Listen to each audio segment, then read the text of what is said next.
राधे राधे दोस्तों, जय श्री कृष्णा। आज हम बात करेंगे आदित्य हृदयम स्तोत्र की।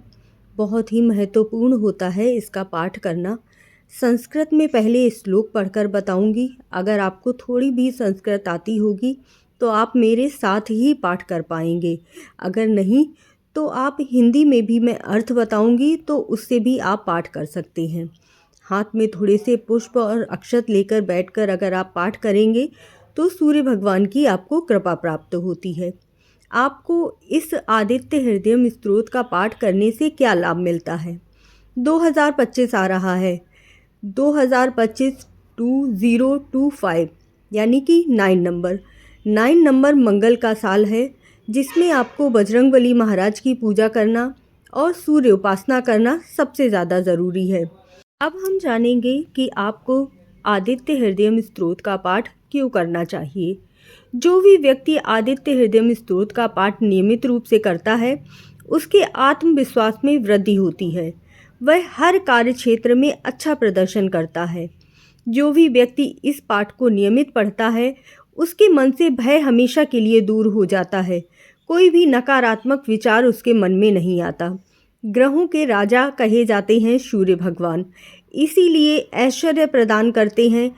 आपको सरकारी नौकरी से लेकर हर कार्य में प्रगति दिलाते हैं। किसी भी प्रकार का सरकारी विवाद हो तो उसमें बहुत जल्दी लाभ मिलता है। पिता और पुत्र के संबंध अच्छे हो जाते हैं। इसीलिए आदित्य हृदयम स्तोत्र का पाठ करना बहुत ही ज़रूरी होता है। अब हम जानेंगे कि आपको यह पाठ कब और कैसे करना है और किस दिन प्रारंभ करना है। चैनल को सब्सक्राइब ज़रूर कर लीजिएगा। शिव स्तुति, रुद्राष्टकम पाठ, गणेश संकट मोचन पाठ सभी डाला हुआ है, तो यह भी जाकर मेरी वीडियो ज़रूर देखिएगा। आपको विशेष लाभ होगा, क्योंकि जैसी आपकी परेशानी हो उसी प्रकार से आपको पाठ अपने जीवन में अवश्य करना चाहिए। जैसे हमारी कुंडली को लाभ मिलता है और हमारा भाग्य उदय होता है। सूर्य उपासना हमें कैसे करनी है?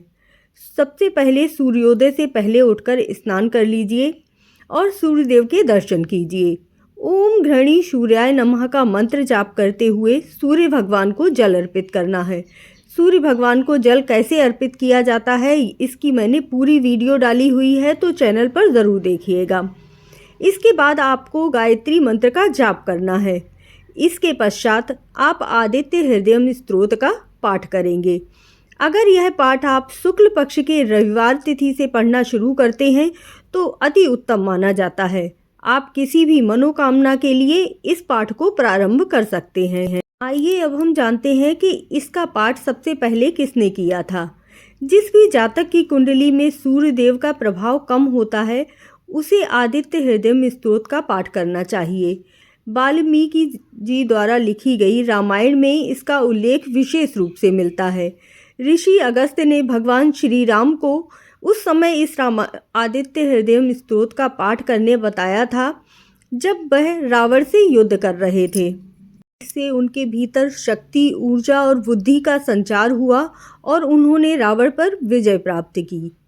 अब आप आसन डाल लीजिए। लाल रंग का आसन हो तो और भी अच्छा है। हाथ में थोड़े से पुष्प और अक्षत ले लीजिए और इसके पश्चात आदित्य हृदयम स्तोत्र का पाठ करना प्रारंभ कीजिए। चलिए प्रारंभ करते हैं। सबसे पहले ओम घृणी सूर्याय नमः इस मंत्र का आप 108 बार जाप कर लीजिए। ओम अस्य आदित्य हृदय स्तोत्रस्यागस्त्य ऋषिर्नुष्टुप छन्दः आदित्य हृदय भूतो भगवान ब्रह्म देवता निरस्ताशेष विघ्नतया ब्रह्म विद्या सिद्धियो सर्वत्र जय सिद्धियो च विनियोगः। अब ध्यानम पढ़ेंगे।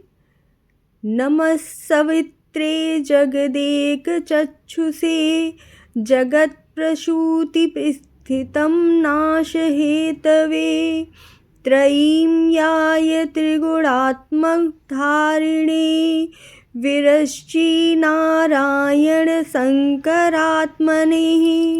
अब हम आदित्य हृदयम स्तोत्र का प्रथम श्लोक पढ़ेंगे।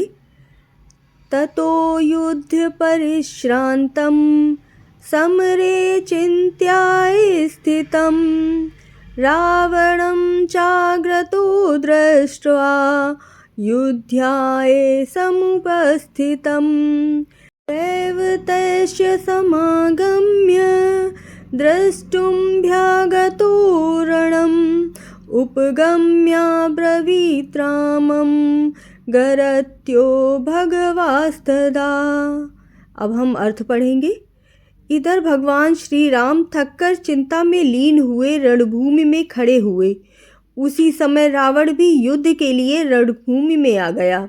यह सब देखकर ऋषि अगस्त्य भगवान श्री राम के समीप गए और बोले, राम राम महाबाहो शृणु गुहं सनातनम् येन सर्वानरीन् वस्तः समरे विजयिष्यसे आदित्य हृदयं पुण्यं सर्वशत्रुविनाशनं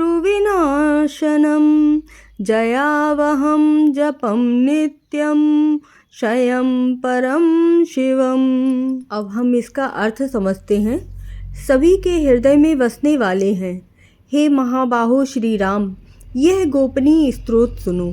इस चमत्कारी स्तोत्र के जाप करने से तुम अवश्य ही अपने शत्रुओं पर विजय पालोगे। यह आदित्य हृदयम स्तोत्र सबसे पवित्र और सभी शत्रुओं का नाश करने वाला स्तोत्र है। इसका जाप करने से हमेशा ही विजय की प्राप्ति होती है। यह अत्यंत ही कल्याणकारी स्तोत्र है। सर्व मंगल मांगल्यम सर्व पाप प्रणाशनम चिंता शोक प्रशमानमा आयुर्वधनमुत्तमं